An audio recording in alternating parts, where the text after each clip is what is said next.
Welcome to VVB nine news channel. Super 6 అమలు చేసే తీరుతాం. ఇప్పటికే దీపం ఇచ్చాం. ఈ ఏడాది నుంచే రేపు స్కూల్స్ తెరిచే సమయానికి తల్లికి వందనం ఇస్తున్నాం. అలాగే రైతులకు అన్నదాత సుఖీభవ కింద రూ. 20,000 ఇవ్వటానికి సిద్ధంగా ఉన్నాం. అలాగే వేట నిషేధ సమయంలో ఏప్రిల్ 15 లోపే మత్స్యకారులకు రూ. 20,000 ఇస్తాం. చెప్పిన విధంగా అన్ని కార్యక్రమాలు ఒక్కోటి చేసుకుంటూ వస్తున్నాం. వీటితో పాటుగా ప్రజలకు ఇచ్చిన ప్రతి ఒక్క హామీని నెరవేర్చి తీరుతాం. చాలా మంది మాట్లాడుతున్నారు సూపర్ 6 ఉంది, అమలు చేయడం లేదని. ఆర్థికంగా ఇబ్బందులున్నాయి, సమస్యలున్నాయి.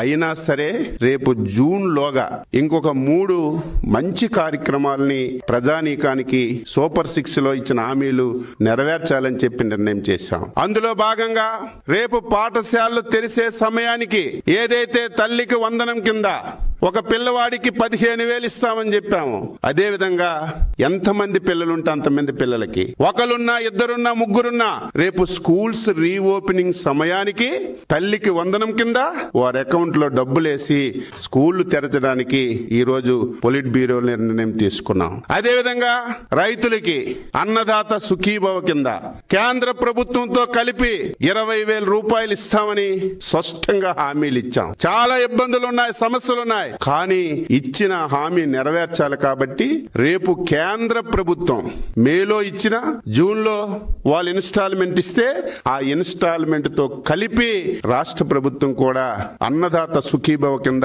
ఈ రోజు రైతులకి డబ్బులు ఇవ్వాలని నిర్ణయం చేశాం. ఈ రోజు మత్స్యకారులు ఉన్నారు.